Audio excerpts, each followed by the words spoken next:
याद रखिए, जिसको सुनाई नहीं देता तुम्हारा गम, जो तुम्हारे आंख में आंसू है उसको देख नहीं सकता, जो तुम्हारी नाइंसाफी को अपनी नाइंसाफी नहीं समझ सकता, बहादुरगंज की जनता, सीमांचल की जनता वो तुम्हारे वोट का हकदार नहीं है।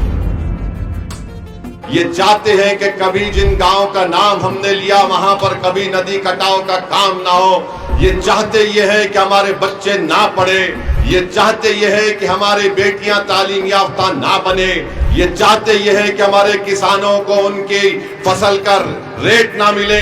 ये सीमांचल के दुश्मन है। याद रखो, जब आप और हम मिलकर सीमांचल जिंदाबाद का नारा लगाते हैं तो उसका मतलब यह है कि जिंदों की सरजमीन है, ये मुर्दों की सरजमीन नहीं है।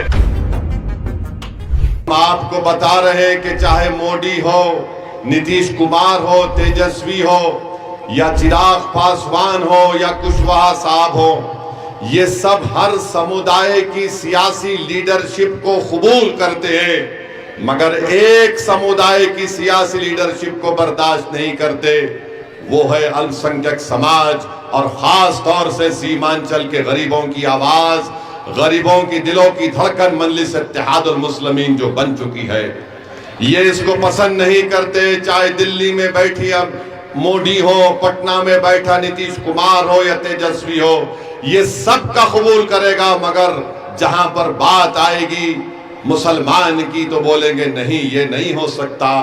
ये चाहते ये है कि हमेशा आपको जंजीरों में जकड़ कर रख दिया जाए, ये चाहते ये है कि हमेशा सीमांचल को पसमानदा रख दिया जाए, ये चाहते हैं कि कभी जिन गांव का नाम हमने लिया वहां पर कभी नदी कटाव का काम ना हो। ये चाहते ये है कि हमारे बच्चे ना पढ़े, ये चाहते ये है कि हमारी बेटियां तालीम याफ्ता ना बने, ये चाहते ये है कि हमारे किसानों को उनकी फसल का रेट ना मिले।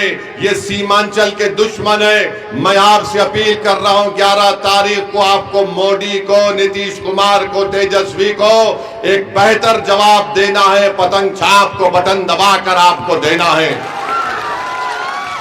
सीमांचल की एक आजाद आवाज जरूरत है। याद रखो, जब आप और हम मिलकर सीमांचल जिंदाबाद का नारा लगाते हैं तो उसका मतलब यह है कि जिंदों की सरजमीन है, ये मुर्दों की सरजमीन नहीं है। ये जिंदों की सरजमीन इसलिए है कि उन्होंने मजलिस का हरा परचम थाम लिया।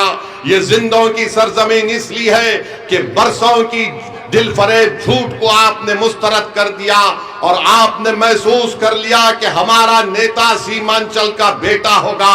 कोई पटना में बैठने वाला जालिम सीमांचल की आवाज को ना समझता है ना कुछ बोल सकेगा। अगर आप तौसीफ आलम को छोड़कर और दूसरी पार्टी के उम्मीदवार को डालने का सोच रही है तो याद रखिए, जिसको सुनाई नहीं देता तुम्हारा गम, जो तुम्हारे आंख में आंसू है उसको देख नहीं सकता, जो तुम्हारी नाइंसाफी को अपनी नाइंसाफी नहीं समझ सकता, बहादुरगंज की जनता, सीमांचल की जनता वो तुम्हारे वोट का हकदार नहीं है। वोट का हकदार वो है जो तुम्हारी तकलीफ को अपना तकलीफ समझे, जो तुम्हारे आंसू को अपने आंसू समझे, जो तुम्हारे बच्चों को देखकर अपने औलाद की तरह उनकी तरक्की के और स्कूल का इंतजाम कर सके, जो रिश्वतखोरी का, भ्रष्टाचार का खात्मा कर सके, जो नदी कटाव का काम करा सके, जो सीमांचल के किसान को इंसाफ दिला सके, जो सीमांचल के नौजवानों का मुस्तकबिल रोशन करे। ये काम अगर कोई कर रहा है तो ओवैसी और मजलिस इत्तेहादुल मुस्लिमीन कर रही है।